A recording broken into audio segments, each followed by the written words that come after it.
One of the most common concerns you might have when dealing with a hosted user management and authentication provider like Clerk is to actually own and manage your own user data. Now, in this video, I'm going to show you how you can sync Clerk data back into your own database so you're never locked in the sense with your user data.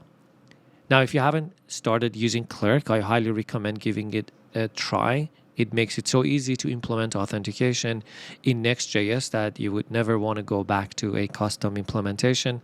I do have videos on the channel for custom implementations like NextAuth, so you can try and see what best suits your needs.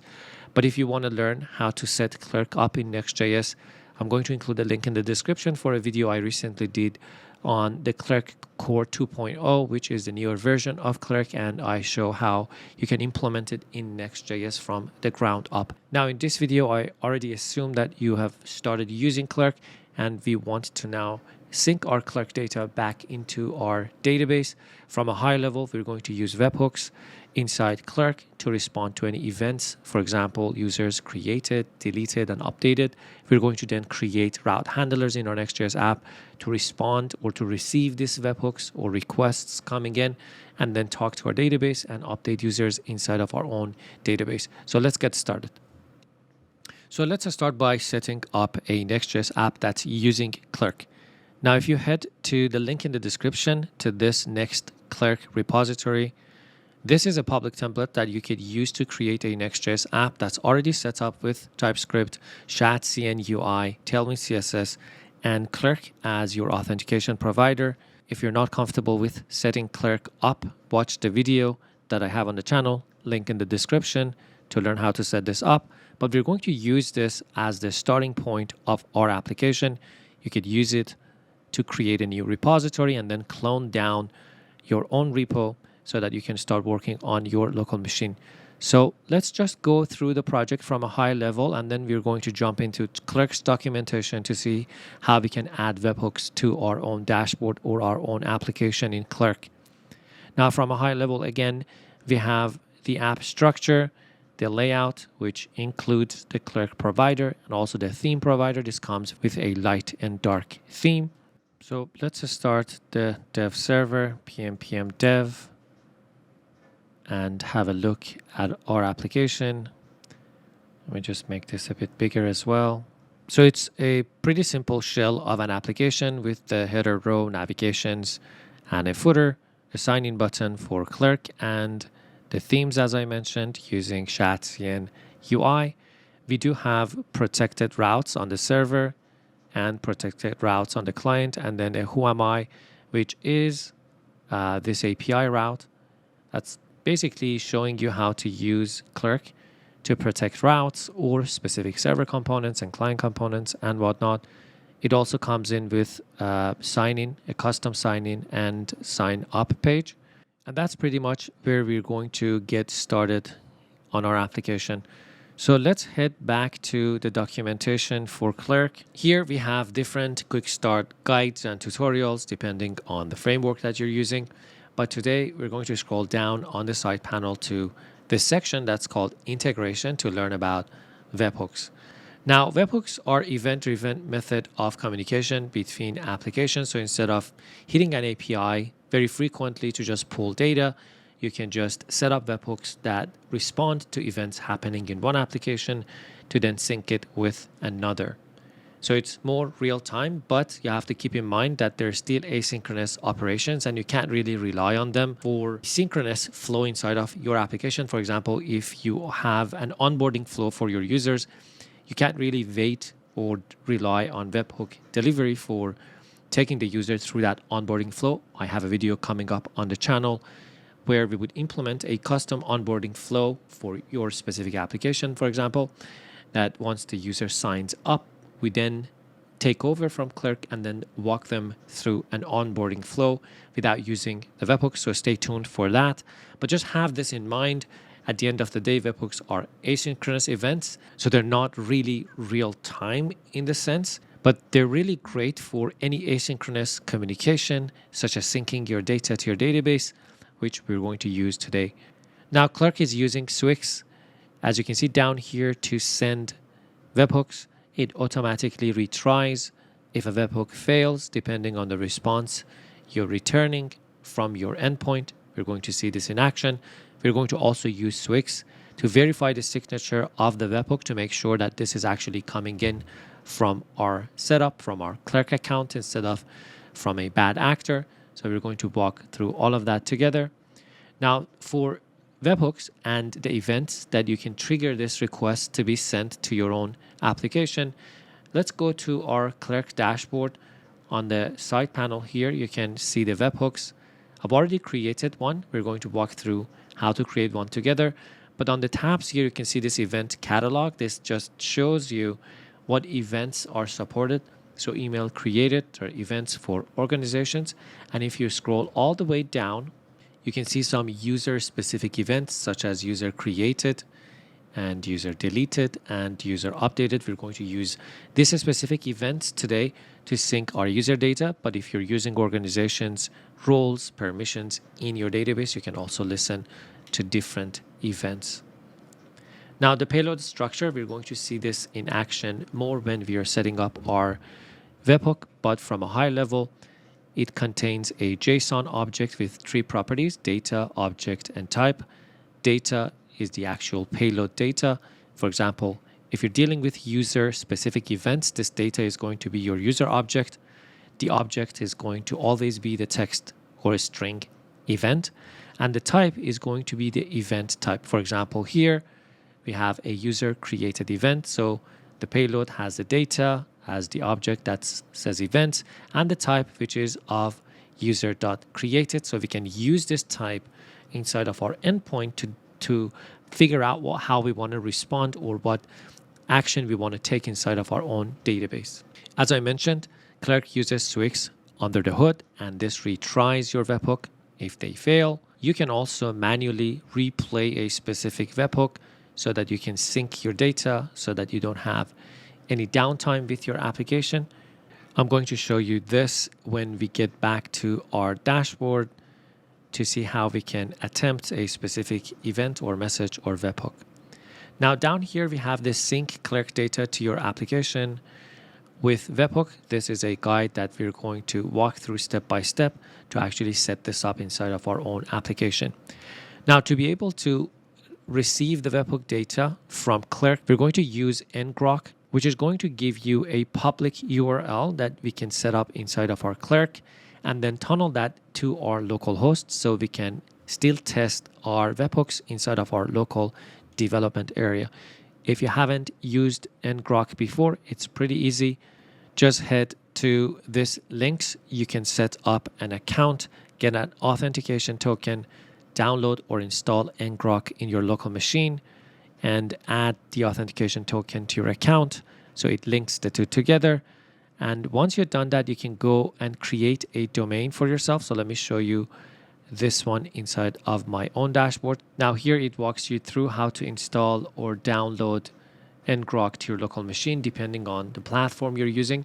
But on the left hand side, you can also select domain, create a domain so that you can use that specific URL to add the webhook in your Clerk dashboard. We're going to again see this in action. If we go to Clerk, let's just go back to webhooks. So when you add an endpoint, the first thing you need to put in is the URL that you get out of ngrok. Again, ngrok is going to point that to your local host. So when you run your NextJs application and you're listening for incoming requests, Clerk is going to hit this endpoint, and this endpoint is going to forward that request to your local server. With that set up, anytime you need to run ngrok, you could just run ngrok http, pass the domain flag, pass your own specific domain you just created, and at the end, you're going to specify the port for which this needs to be forwarded to. NextJS applications typically run on port 3000, so that's why you see the 3000 port there. Now, the second step is to actually create an endpoint or a webhook in our Clerk dashboard. So the first step is to go to the webhook section as we just saw, add the endpoint, that's the URL. So our URL is going to be, let's click on this. This is going to give us our URL. So let's go back and see this in action together. So I'm going to have this URL, and then I'm going to specify the specific path in my application. So I'm going to create an API route or folder or segment. Inside of it, I want to have webhooks and then /clerk. We're going to create this endpoint together, but we're basically telling Clerk to send a post request to this endpoint. This part of it comes from ngrok, which is just going to forward the request to our local host. And then we're going to create this endpoint with a route handler in our Next.js application to receive this request. Now, once you did that, the second step is to actually decide what events you want this webhook to be triggered on. So down here, if you come to the filter events section, you can just filter based on user. I'm going to select everything. So I want this webhook to be triggered anytime that something about the user is happening. Either a user is created, deleted, or updated. Now, once you have specified the events, you can just hit create, and this is going to create your endpoint, as you can see here. Now, anytime that this webhook is triggered, you're going to see the history here, and this is where we can actually replay or retry the failed webhooks. Let me actually delete this because this is similar to what I've already created. So I'm going to delete this endpoint, coming back to the one that I already had. As you can see here, I've already tested it out, and you can see I have created users and deleted users. Now, if you wanted to retry a message that was failed, these are all succeeded, but for whatever reason, you can just click on these three dots and then hit replay. This is going to replay or resend this webhook or resend this message to your own endpoint. Now, going back to the docs, we need to add our signing secret to our local environment variables. So down in the dashboard, you can see on the right-hand side, there's this signing secret. This is to protect your webhook endpoint in your Next.js app against any bad actors. So you want to make sure that this is actually coming from your Clerk account. So you're going to have to copy this signing secret to your local environment variables. I've included an example file here for you. So not only you have to have the Clerk publishable key. Again, when you set up Clerk, you already have this too. The only thing we're going to add is this Clerk webhook secret. So you set it up here. Then we're going to use this environment variable in our endpoint to actually verify that this webhook is coming from Clerk. We're going to talk about the database URL when we get to actually syncing and writing this data to our database. We're going to use Prisma and Mongodb to actually sync the data or write the data to our own database. So going back to the docs, assuming that you've already set your secret, the next step is actually make sure that the webhook route is a public route inside your middleware. Now, the way we set up Clerk in the new version, by default, all the routes are public unless you specify them as a protected route. They're all going to be public. And the way that you would specify a protected route is using this create route matcher. You can pass in, for example, in our application, we have these protected routes. And I'm creating this function that I can call, pass in the request to see if there's a specific request that's coming in for which this middleware is running. Is it inside of my protected routes? And if there is, I'm going to call the auth function and call the protect function on it, which is going to make Clerk to protect this route, which means if they're not signed in, they're going to be redirected back to the sign up page. So this point is just to make sure that your webhooks are public, because webhooks are in response to an external API or post request, so they cannot be protected. Now, once you've done that, we have to install Swix. As I mentioned, we're going to use Swix to verify the signature of the webhook coming in. So let's do this. Let's copy pm add Swix, go back to our application. Let's stop the dev server and run pm Swix. Going back to the docs, the next step is to actually create the endpoint in your application that listens for this post requests or webhooks coming in from Clerk. We're going to use Swix to verify the webhook. And the implementation that's shown here is not really specific to user updated or any user specific event. We can use it for any type of event. Let me actually copy this code, and I'm going to walk you through what we're doing in a second. So inside of our Next.js app, I already have this API folder, so I'm going to add another folder to it, which is called Webhooks. And inside of it, I'm going to have another folder. This is called Clerk. And in it, I'm going to create a route.ts. This is how we create route handlers in Next.js. Now, route handlers in the app router are similar to API endpoints in the Pages router. I have videos on the channel if you're not comfortable with this concept, but basically what you need to do inside of your route handlers is exporting named functions that map to HTTP methods. Because a webhook is a post request, we have exported this post function here that receives the request object. So as the first step, we're going to retrieve the webhook secret we just set inside of our local environment variables. If there is no secret, we're going to error out. We're going to then read the incoming requests headers so that we can verify using Swix that this request is actually coming in from our own Clerk account. If we don't have these headers, we're going to error out. We're going to then read the payload, that's the body of our request, and then we're going to use Swix to create a new webhook with our webhook secret, and then verify with the headers that we had that this is actually coming in from our own account. Now, once we make sure that this is safe, we're going to get the event type. Remember, inside of our event data, we had this type property that was mapping to the specific event triggered inside of our webhook account. For example, here, I'm listening or I'm filtering based on user created events. And if that's the type, I'm going to retrieve the user data out of the event.data. This is the actual payload. In the case of a user-specific event, this is going to be a user object. So it has things like email addresses, first name, last name, and image URL. Again, some simple error checking. If there's no ID or email address, I want to error out. I'm going to create a user object, and then I'm going to call this create user function to create the user in my MongoDB database using Prisma. Now we're going to set this up quickly together, but once this is successful, we're going to return a response with a status code of 200 back to Clerk or back to Swix in this point, so that it knows that the webhook was successful. Otherwise, it would retry sending the webhook again. Now let's set up Prisma and MongoDB and create this specific user function to talk to our database to actually create the user. So let's go back to the terminal. We'd have to clear this out and add Prisma and also add Prisma client. Then we're going to run npx Prisma init. This is going to initialize Prisma inside of our own application. If I go back here, you can see this Prisma schema file is created for us. Now I'm going to have a specific video coming up on the channel for setting up Prisma in Next.js, but from a high level, this schema Prisma is where you would define the environment variable that holds the connection string to your database, what type of database you're using. I'm using MongoDB, as I mentioned, and then I'm creating a user collection in my MongoDB database that has things like ID, email, first name, last name.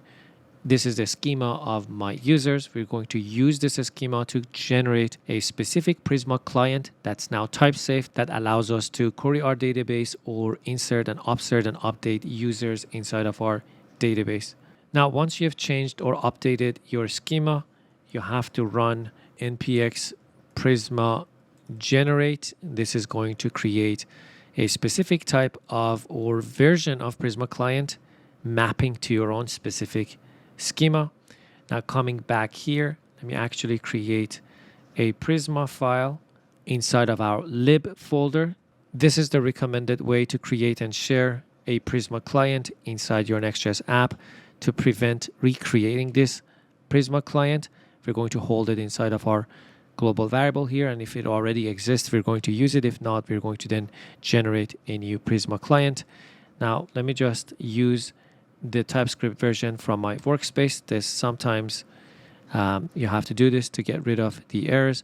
Again, you can hit Command-Shift-P, hit TypeScript in your command palette, and then select the TypeScript version, then select the workspace, because Next.js comes with a specific version of TypeScript. That's not the version of your VS Code, so always change to your workspace version so it gets rid of some of the TypeScript errors that's specific to Next.js. So now that we have created our Prisma client and we have our schema, let's actually go to our lib folder. I'm going to create some user-specific functions to talk to my database. Let me just explain what we're doing here. So I have 3 functions: to create a user, to get a user by ID, and update a user. You can add one for deleting a user. You get the idea. So create the user. I'm going to pass in some data to this function. Then I'm going to use the Prisma client we just created together and the user collection on it to create a new user passing this data. Now to get a user by ID, again, I'm using the Prisma client to find a user by a specific ID, MongoDB ID or object ID or a Clerk ID. And then I'm just using Prisma again to find a unique document inside my user collection that has this query, and my query is just sending or passing this ID. For the update user, again, I'm using the update function on Prisma to update a document where the ID is the ID that I have passed into this function, and the data is whatever data that we need to pass in. It's coming from Clerk in this instance because we are responding to our webhook here to then update the user. So going back to our route handler, this create user is now coming in from this specific file. This is the create user function that receives some data. This is the data is that we created here from what was sent from our Clerk to then create a new instance or a new document inside of our own database. Now with this, we are all set up to now test our endpoint. So let's go back here, clear the deck. Let's run our development server. Now going back to the documentation, you need to run your NextJs server. We need to run our ngrok command to also create or point our domain that we created to our local host. So going to your ngrok, if you click on your domain and then click this start a tunnel, this is going to give you the command that you need to copy. So let's create a new tab in our terminal. This is going to call ngrok http, pass in a domain pointing to my own specific domain. And at the end, instead of 80, I just need to say 3000 because my application is running on port 3000.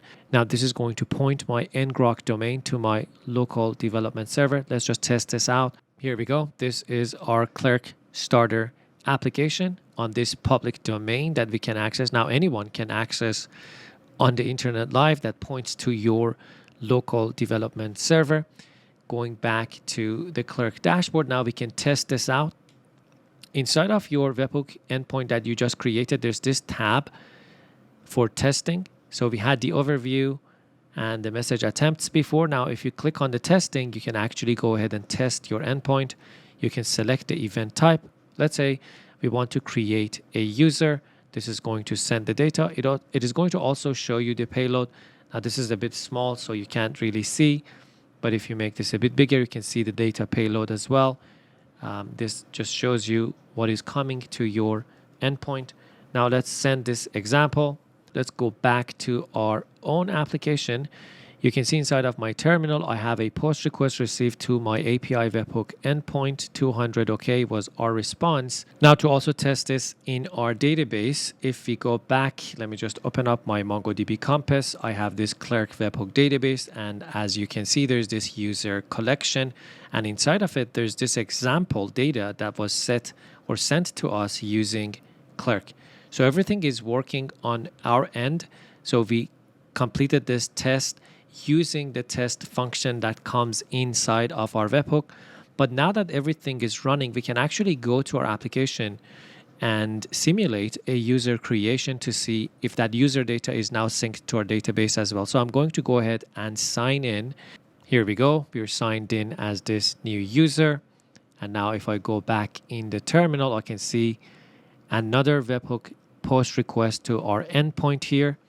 Now going to our MongoDB database, let's refresh, and we should be able to see the information for this specific user, and that's now synced with our Clerk account. Going to our dashboard, maybe to our user, I can see I have one user here.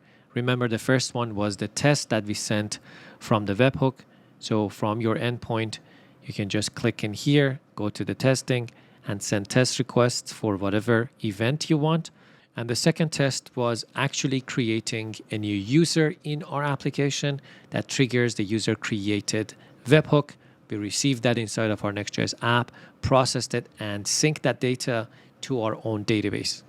And that's a wrap for this video, folks. We used Clerk webhooks to sync our user data to our own database. We've worked with user creations or user-specific data or events in this specific example. but it's not limited to that. If you have organizations, permissions, roles, and whatnot, you can listen to different events. The structure of your webhook or endpoint would be similar. It's just that you have to check for the event type and then take the necessary actions to sync the data back into your own database or trigger more stuff to happen in your business logic. If you have any questions, like always, hit me up in the comments and I'll see you in the next one. Bye-bye.